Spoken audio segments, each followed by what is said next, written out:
Well, it's finally done. Last night, at the time of recording, I defeated the final boss of the First Berserker Khazan on normal difficulty without using the Spirits of Advocacy. And I can honestly say I still think it is the hardest game I have ever played, demanding more from the player than really any Souls-like I've ever played before it. I also thought it was excellent, and despite my repeated frustrations, I was compelled to see the game through to the end.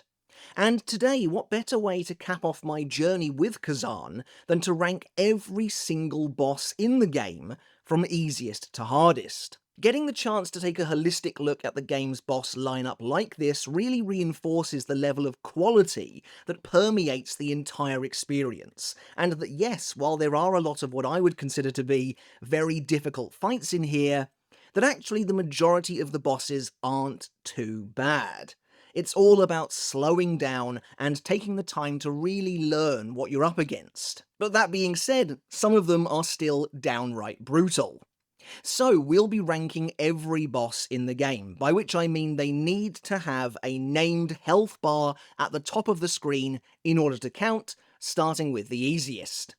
Of course, everyone's experience will be totally different, so let me know your thoughts down in the comments. Before we get started on the list, consider hitting subscribe down below, as it really does help the channel out and it makes the world of difference. Thank you to everyone who subscribed recently and helped us to reach 12,000 subs. It really does mean the absolute world. Okay, and up first on our list is Sergei, an optional boss who's essentially just one of the stronger, spear-wielding regular enemies found throughout the game. You're actually somewhat tricked, or at least I was anyway, into thinking the character of Peter is going to be the boss of the zone, but Sergei shows up after you kill him with a full boss health bar and everything. Honestly though, Sergei really is just a regular enemy with a boss's health bar. Next up is Barius, who again is really just one of the regular bear enemies found throughout the game, but this time with a boss's health pool.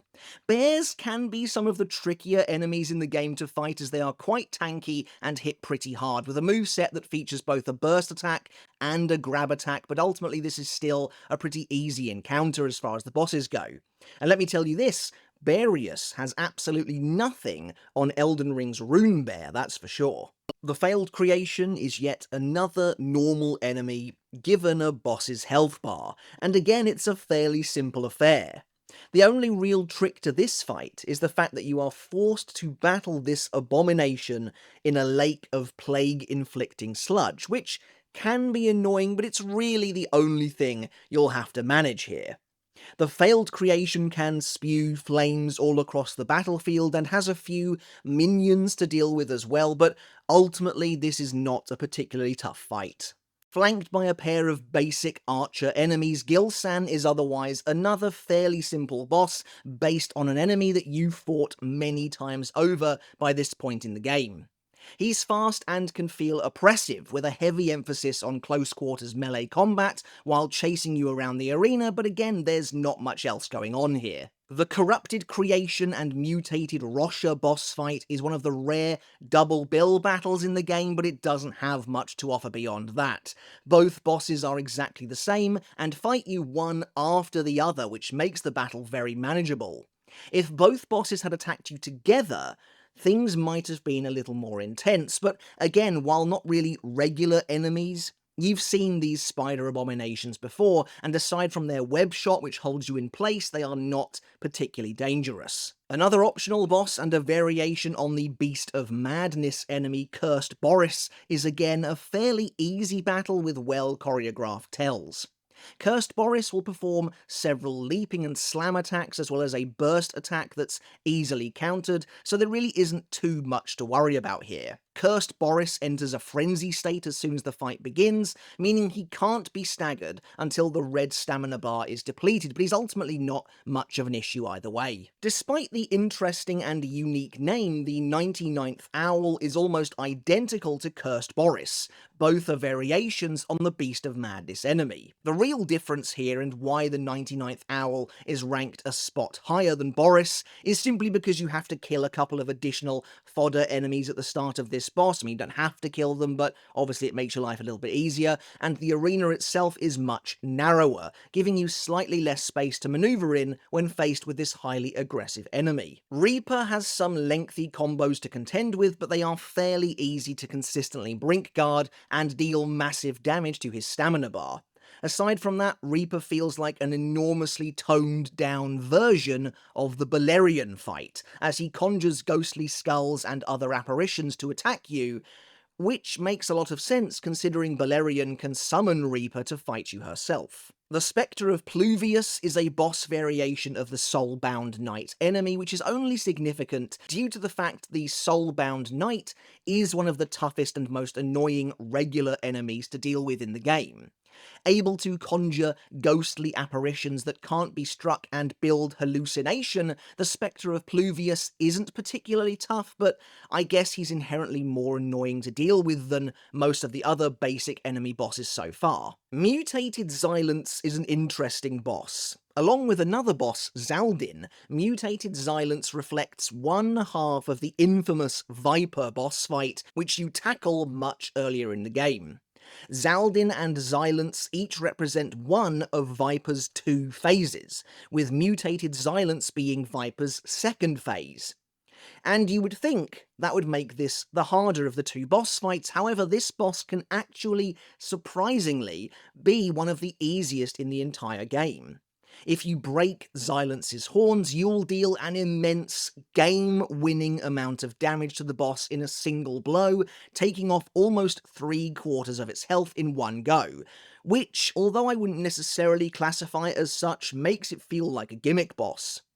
Honestly, when I fought him, I achieved this completely by accident, and was amazed when the boss fight just ended. Alright, we're getting close to the end of the bosses who are just amped up versions of regular enemies now.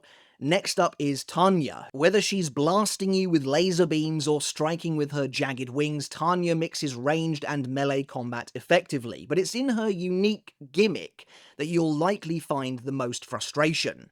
Similarly to Millennia from Elden Ring of all characters, Tanya heals herself with almost every successful attack, which can be frustrating and even a little demoralizing initially. Thankfully, that is where the similarities to Millennia end, and Tanya isn't too difficult if you play oppressively to negate her avenues for healing where possible. Okay, we've finally made it to the original non-optional bosses in the game. First up is, unsurprisingly, Yetuga, the first mainline boss you come across. A giant enraged yeti, Yetuga can seem intimidating, with huge punches, leaping attacks, and even the ability to shoot a beam of freezing energy from its mouth. Truthfully, however, even at this early stage of the game, Yetuga feels very easy compared to almost every subsequent mainline boss, with slow movements and obvious tells. While he is technically an original boss, with plenty as of yet unseen abilities and attacks, Yetuga fights very similarly to the Yeti enemies that you've already encountered by this point. Sure, relative to where you find him in the game, he is tougher than most of the regular enemy bosses that we've already listed, but I'd argue that's about it. Keshta the Unyielding is one of the many spirits inhabiting Khazan's body, and the only one, outside of Blade Phantom itself, who can be taken on as their own unique boss. Keshta fights extremely similarly to Blade Phantom, wielding the same variety of spiritual weapons, and considering you'll have already defeated Blade Phantom by this point, this boss doesn't have much in the way of nasty surprises. Speaking of which, upon reaching the end of the Trials of the Frozen Mountain, you are forced to finally face off with the sinister spirit that's attempting a hostile takeover of Khazan's body, the Blade Phantom. In the same way Yetuga was your introduction to the game's larger, beastly bosses, Blade Phantom introduces you to the game's humanoid bosses too. Blade Phantom feels like an early version of the game's skill check boss, and he absolutely can be tough to come up against so soon into your playthrough. However, Blade Phantom feels like a very fair boss to me, with easy to read combo strings that reward brink guarding in a big way. The thing with Blade Phantom is that yes, in his second phase, he begins to conjure all manner of spectral weapons, but the truth is, the strategy remains mostly the same. The Spectre of Bangao is a retread of the Volbano boss fight, and while I found Volbano himself to be quite difficult, as you'll see later on, the Spectre is, in my opinion, simply easier for the sheer fact that you know exactly what this boss can do already. Sure, the Spectre has one or two new abilities, such as the power to teleport, but it's ultimately just not as difficult a fight the second time round, or at least I didn't think so anyway, which is going to be a common theme moving forwards. Okay, I know I literally just said that the do-over bosses are almost always going to be easier than the originals, but well, come on, it doesn't get much easier than Yetuga. So Yetarak was always going to rank a bit higher. This bulky, black, spike-covered Yeti is faster and more aggressive than its much earlier counterpart, and I died more times than I care to admit against Yetarak, getting far too complacent, thinking he was going to be a total pushover. And yeah, he's not that difficult, but he is highly erratic and mobile. Still, treat the boss with the respect I failed to give it initially, and it won't be a problem. Zaldin and, like I said later, mutated Xylence are an interesting way of incorporating a new version of an old boss.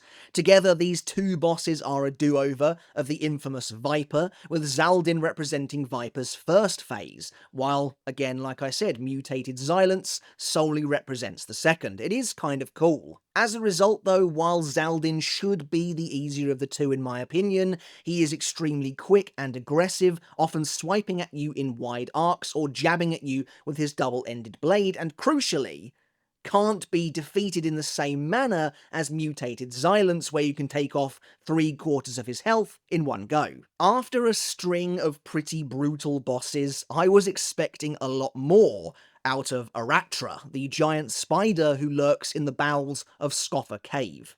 However, Aratra turns out to be remarkably easy, I'd say.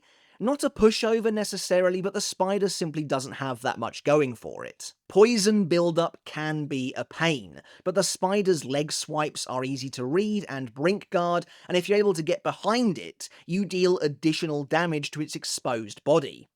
Finally, there are a couple of ways to actually make this fight even more doable. By collapsing the cave tunnels earlier in the level, you seal off many of Aratra's hiding spots, and you can even destroy Aratra's front legs for huge damage and stagger. Remember, when I say that a boss isn't that difficult in the grand scheme of things, that is relative to my experience with the first Berserker Khazan. Aratra still wasn't exactly easy. And that being said, I'll give Aratra this. In my opinion, it has some of the hardest burst attacks to accurately time a counter for in the entire game. Shaktuka is one of the easiest mainline bosses in the game. So again, it makes sense, to me at least, that the do-over optional version Yerid the Completed is frankly even easier.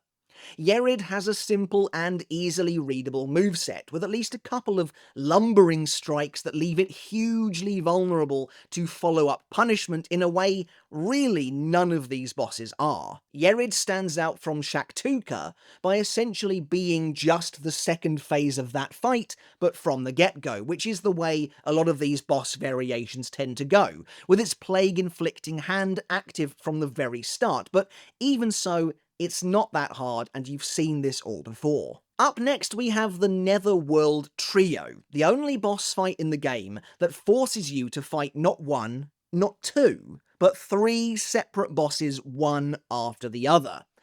Honestly, I think I probably struggled more on this than I should have done. The first two bosses, Netherworld Jocko and Netherworld Tigron, were both genuinely really easy to defeat, but Netherworld Aratra gave me a lot of issues. This spider came back to bite me. It definitely felt like a tougher, less predictable version of the original spider battle, with its annoying lunge, grab, and poison abilities just decimating my health. We spoke briefly about Shaktuka already as part of Yerid the Completed's entry, but now it is time for the real deal. Shaktuka is probably one of the biggest bosses in the game, a giant humanoid tiger monstrosity with a massive spiked collar, grotesque alien-like face that opens up to clamp down on you, and eventually a claw that can inflict plague. Shaktuka kind of reminds me a little of Guardian Ape from Sekiro in the way it unnaturally, animalistically flings itself around and throws its entire body weight about the battlefield, but it is nowhere near as difficult, thankfully. The main thing about Shaktuka, the main reason it's not that hard, I think, is that it doesn't have that extensive a moveset. It becomes fairly predictable. I don't know if I was over-leveled for Rankus or what, but I didn't find him as annoying as I was expecting to. For me, the trickiness of this fight came from his ability to quickly build fire damage, as well as when he takes off into the sky and zips around all over the place. Rankus and later Brinkus felt like two of the messier fights to me, where perhaps the mechanics in use hadn't been fully thought through enough, but for the most part it was okay. And then, speaking of which, Rankus's brother Brinkus is the slightly harder fight of the two, even though they are very similar for all intents and purposes. Brinkus is constantly capable of applying fire damage, and like his brother, his ability to just zip away at a moment's notice and then blast you from above not only is very annoying, but kind of feels a little bit broken. This is one of those fights where being careless is likely to get you killed more often than anything else, and I found that I just couldn't be bothered to constantly avoid the copious flames until eventually I did. Speaking of copious flames, Volbano frustrated me to no end initially, but by the time I finally had him beaten, it is one of those boss fights that I think is not only fair, but actually very well executed too. I love Volbano's hammer and nail as a weapon choice, and his repeated slams into the ground are easy enough to read, counter, and satisfying to guard against.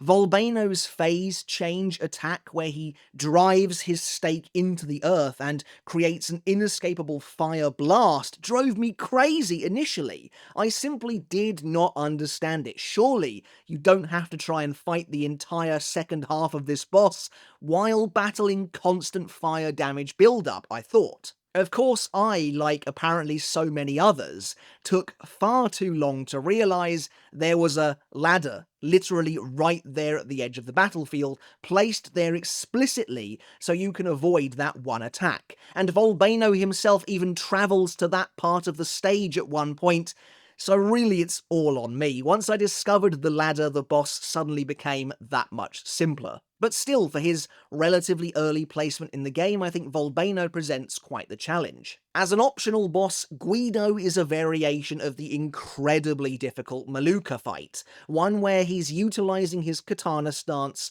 from the very beginning. Again though, while Guido is tough to deal with on his own terms, the very fact you manage to overcome Maluka means you can take this guy down too.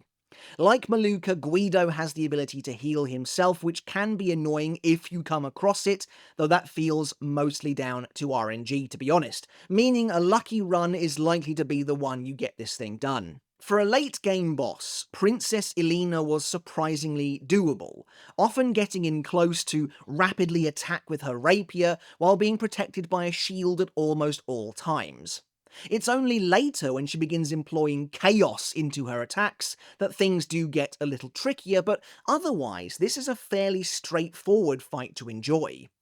Elena employs a few ranged attacks, and the ability where she conjures several rows of rolling chaos spheres is really the main thing to be careful of, I think. Or maybe it's her dashes where she covers the floor in chaos, but this is another fight where both brink guarding and, if you can, mastering reflection on her attacks will basically decimate her stamina bar. Alright, and we've finally reached the top 10 hardest bosses in the First Berserker Khazan. Coming in at number 10, we have one of the most infamous fights of the game, Viper. Earlier I mentioned that Blade Phantom felt like the game's skill check boss, when in reality, it's Viper. If you can't defeat this guy, you simply will not manage the rest of the game, and that's that. Relative to where you face him, Viper is incredibly difficult, able to use his double-ended blade to attack in circles, wide arcs, quick jabs, or even launch it at you in a spinning motion. But what makes Viper so hard, however, is the fact that he has an entire second health bar. Something that, at least until the end game, is quite rare to find in Khazan, making this a real test of your early game endurance. Look, I'm just gonna say it. I hated fighting Elamane, so when I saw that I had to fight her again, this time as the remnant of Elamane, well, I wasn't exactly happy about it. Luckily, I somehow, against all odds, didn't find the remnants to be quite as difficult this time around, but she is still a very tough boss fight. Against Elamane this time, I found myself simply being much more aggressive, playing much more aggressively, really because I didn't want to deal with Elamane's nonsense again, and to be honest, it seemed to work a charm. Now, if this list were ranking my favourite boss fights, Scalpel would be even closer to the top of the list than he is right now. Maybe even taking the top spot. The vibes of this boss are immaculate, and Scalpel has an incredible design. This emaciated, armoured man lugging a huge chained coffin around on his back as it leaks a sinister red power is so awesome. In regards to the fight's difficulty, this is another one that I think is tough, but fair, and made easier by being aggressive, especially in the early game. I found that attacking and attempting to brutalize Scalpel to the point where he didn't get the chance to use his coffin abilities made the fight a lot more doable, as it's the coffin abilities that are the most annoying, whether it's the grab attack or the move where he jumps up onto the coffin and it chases you around. It felt irritating to deal with, as being able to knock him off felt unreliable at best. Then of course there's the surprise second phase, a genuinely successful troll. The game tries to trick you into thinking you've won, showing a mission completed screen and everything, when suddenly Scalpel re-emerges from his coffin for round 2. Let's just say the first time that happened I was caught off guard, though I probably should have clocked that I didn't get any loot. And this phase is kind of weird. Scalpel constantly loses health, so running away is kind of a viable option here. I spent my first few attempts trying to go toe-to-toe with him initially, but I genuinely had no idea what he was doing, could barely even see his attacks through the insane amount of on-screen clutter, the red light, the red power, all of that. And so actually found it much easier to just outright avoid his immediate initial outburst, as that is by far the hardest part of the phase to deal with. After that, he feels much the same as he did in Phase 1, and so a combination of running away while also brink guarding and even reflecting basically turned the second phase into a cakewalk. With the Berserk Dragon resurrected, it is time to face off against Hismar once again. Hismar is by far the biggest boss in the game, and it almost feels like Khazan's closest version of a gimmick boss, though he isn't really. Hismar annoyed me a bit in the sense that it felt like the game wasn't really designed for boss fights like this, but at the same time the sheer spectacle is undeniable. Hismar's attacks are gigantic, his frame is utterly immense, essentially eclipsing the entire screen, but he often leaves himself very vulnerable for brief periods of time, meaning you can swoop in to do some damage. Though with the greatsword I sometimes found myself struggling to move fast enough to capitalize on these moments. Eventually Hismar rises into the air and begins to breathe a purple chaos fire, and even blast chaos lightning from the skies. Much like other Dragonkin enemies and the earlier mutated Xylence boss, you can break Hismar's horns to deal an enormous amount of stamina damage, which definitely helps make this feel like less of a marathon. And just missing out on the top 5, we have another boss that would likely be one of my absolute favourites in that particular list, with also one of the best boss arenas in the game as well by far. Reese, the penultimate boss of the game. Now, generally speaking, and you'll see this littered throughout the top 5, I found the mage boss fights considerably harder and more annoying than the melee, more physical-focused fights. Reese, however, kind of felt like a healthy middle ground. In her first phase, she is much more the typical mage, attempting to stay away from you and even flying into the sky to avoid your strikes while conjuring chaos seals on the ground and summoning walls of intricate light to cordon off sections of the battle in real time, which I thought was a really cool mechanic. Reese's second phase, which sees her gain a wicked scythe and the appearance of a fallen angel, was much more aligned with the more physical boss fights, requiring you to play more defensively instead, with an emphasis on brink guarding. And actually, while I struggled on Reese quite a lot, my issue, I think, was that I was trying to be too flashy. I was desperate to score a reflection on as many of her strikes as possible, when in reality brink guarding made the battle a lot simpler overall. Oh, Elamain. We've reached the top 5 hardest bosses in the first Berserker, Khazan, and of course, Elamain had to be on here. Like I said earlier, I kind of hated the battle with Elamain, to be totally honest. Elamain is just a weird boss in general. She has a lot of annoying combo strings and will ruthlessly brutalize you the moment you run out of stamina with an unavoidable attack, which against her and her lightning-infused shield was happening quite a lot. With a greatsword, this fight felt extremely obtuse, and I was both literally and figuratively bashing both mine and Khazan's head against a wall, while constantly striking her shield and essentially powering her up, but I couldn't really see any way around it. I respec'd into a spear build at one point, but having never used the spear, it just wasn't realistic. I already sort of knew how to fight with the greatsword after all. Eventually I did manage to overcome Elamain, but her short stature and constant defensive style made her a real pain to fight. Combine that with her dishing out of lightning-based elemental damage at every possible chance and whittling my stamina down to nothing, and well, this was a boss fight that required a complete readjustment on my part, which is why it more than earns its spot in the top 5. While I didn't find Maluka as annoying as Elamain, I think mechanically he is a harder boss to deal with on the whole, but actually I think the fight is very satisfying and a lot of fun to both learn and master. Maluka's first phase is really not bad at all, with easily readable attacks and powerful blast strikes that are great fun to successfully chain parries back to back. However, when you reduce his health by about 25%, Maluka transforms, completely engulfed in chaos. Really your first major encounter with chaos in the game. Here, Maluka sheaths his dual Chaos Blades, and instead wields a katana with immense speed, dashing towards you in the blink of an eye, literally. Maluka requires absolute pitch-perfect timing to pull off a brink guard, but doing so feels fantastic. The entire difficulty of this fight stems from its second phase, and at least for my first few tries, Maluka killed me before I even knew what was going on. I really had no idea how you were supposed to realistically deal with him once he brought out the katana, as he seemed to cleave through me in an instant every time. However, this is one of those fights where learning the boss's attack patterns and tells makes for a genuinely enjoyable and even balanced fight, with two great warriors dueling and sparks flying.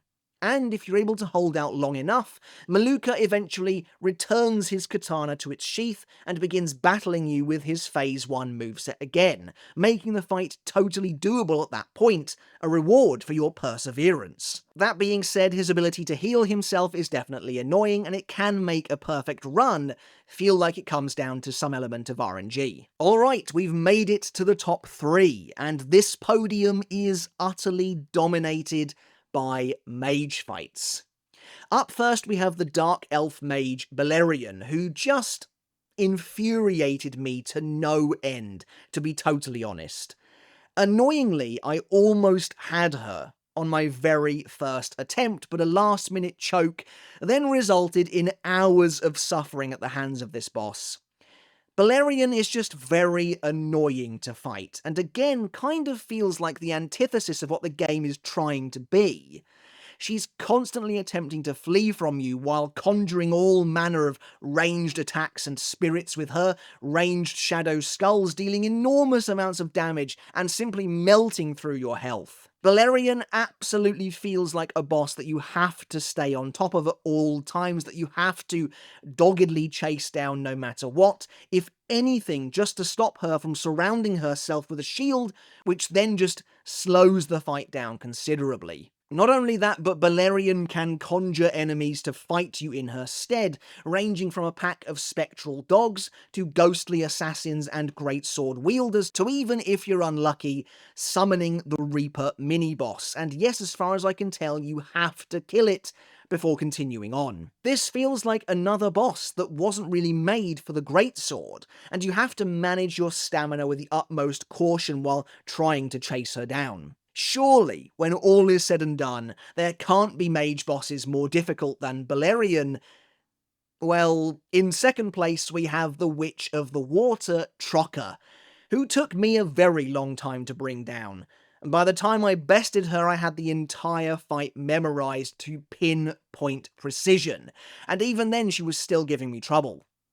But while this fight does include many of the trademark annoyances of mage battles, such as Trocker attempting to run away from you all the time, I think this is, on the whole, a better fight than the one against Balerion.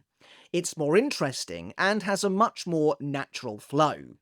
Again, with a greatsword, I found it difficult to chase her down at points while avoiding her many ranged blasts and swipes, all the while trying to manage stamina while she's sending jets of water my way that you have to dodge within a hair's breadth, especially when she escapes up into the sky and also then begins blasting you with magic from afar. That stamina management is absolutely key. Ultimately, it all came down to just learning absolutely every little thing the boss was going to do.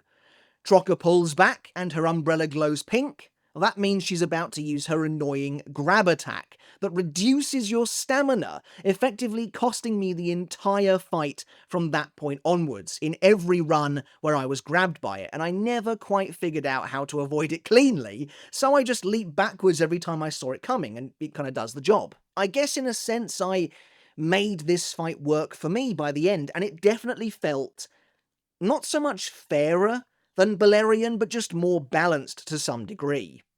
Still, I think she is definitely harder than Balerion. Trocker appears earlier in the game, albeit not by much, and asks a lot of the player, demanding that they understand the flow of the duel from start to finish, and that they nail it with essentially perfect precision. But the hardest boss in the first Berserker Khazan was, without a doubt, to be honest, the final boss, Ozma, Khazan's fallen former friend who has succumbed to the dark, seductive power of chaos. Specifically, I'm talking the final boss of the true ending, where Ozma has an entire third phase tacked on to the end of his fight, something completely unprecedented in the game up until now. Now, Ozma is a mage fight, though he feels most akin to Reese's boss fight that preceded him than anything else, which is perhaps fitting. The first phase of this battle isn't too bad once you get the hang of it, but Ozma has access to an absolutely absurd plethora of abilities.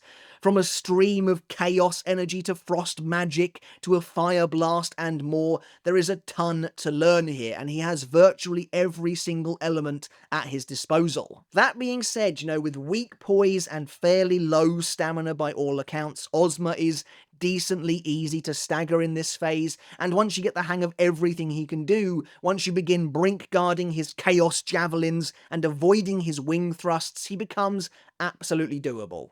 By the time I was nearing the end, by the time I was nearing my final run, I was finishing this phase without using a single healing item, which felt key to victory. For Ozma's second phase might be the single hardest boss in the game alone.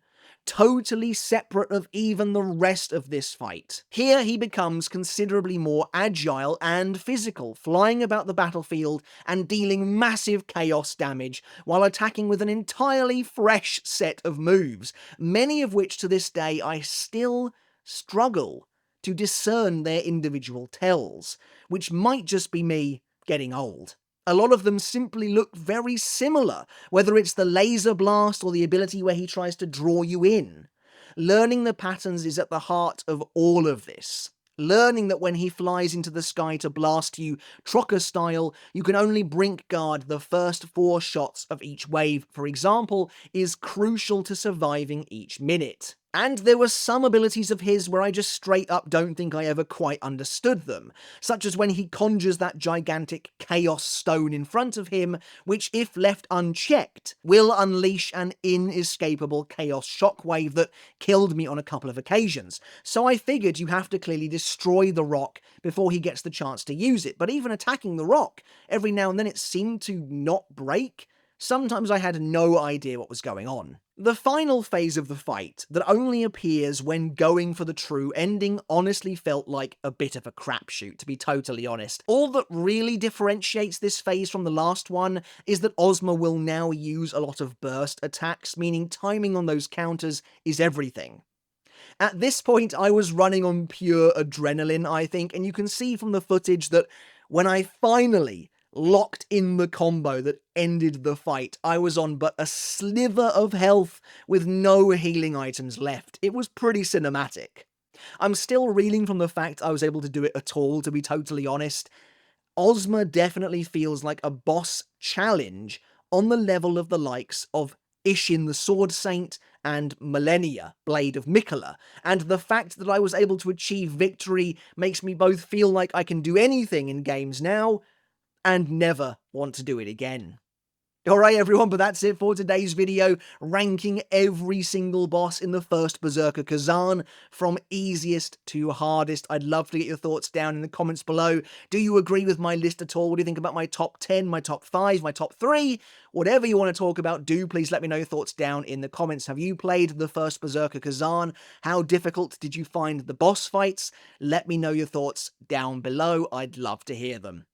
Alright everyone, once again, thank you so very much for watching. As always, I hope you took something of value away from this video as well today, and consider hitting subscribe if you haven't done already. A massive percentage of my viewers aren't currently subscribed, so if you're one of them, consider doing so today. Consider helping to change that percentage today. It's very quick, very easy to do, and it does make the absolute world of difference as we try and grow the channel. So, once again, thank you so very much for your continued support.